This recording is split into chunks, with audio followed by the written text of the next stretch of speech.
an infection with a tapeworm known as Diphyllobothrium latum, or D. latum for short.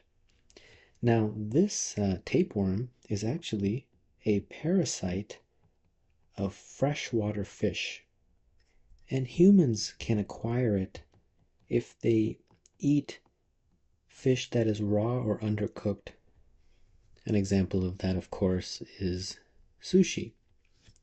Now, D. latum is a tapeworm that can go into a human and in the intestine can absorb the vitamin B12 that we normally get in our diet.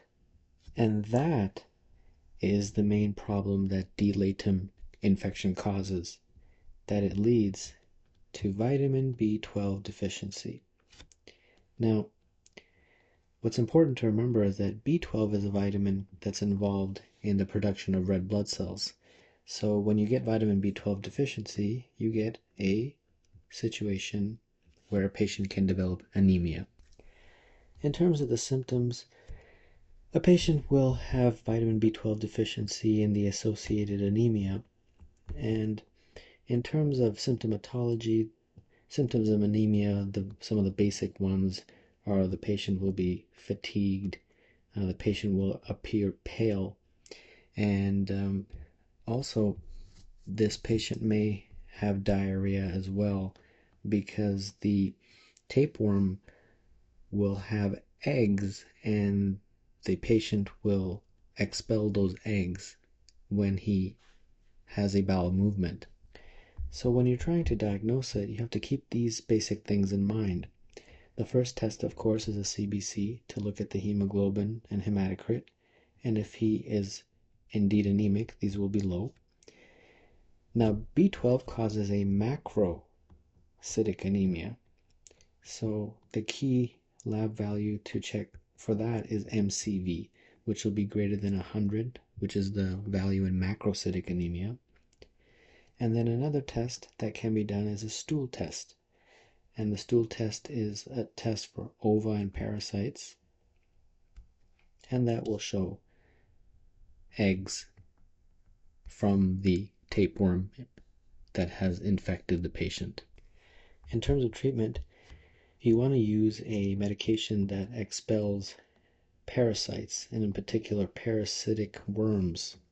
And that medication is praziquantel. And a single dose is usually effective. One single oral dose is usually enough to take care of this infection. Let's take a look at a couple of vignettes. An Ontario fisherman presents with complaints of chronic diarrhea and fatigue. His physician orders a CBC with differential, which reveals a megaloblastic anemia.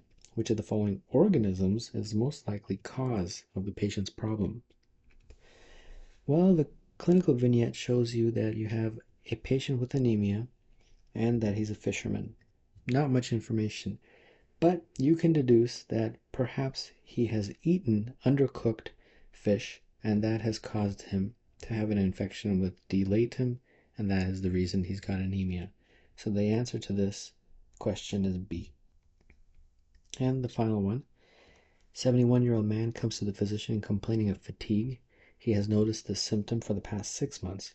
He occasionally drinks alcohol but does not smoke. His appetite is intact, and he admits to being a sushi connoisseur. His past medical history is unremarkable. He has pale mucous membranes. Lab values show a hemoglobin of 9 and an MCV of 104. Stool, ova, and parasite test shows eggs. Which of the following is the most appropriate treatment? A little bit more history on this question. He's eating sushi, which is, of course, raw fish. He's got a macrocytic anemia. And if the ova and parasite stool test shows eggs, you can pretty much be assured that this is a fish tapeworm infection with D. latum.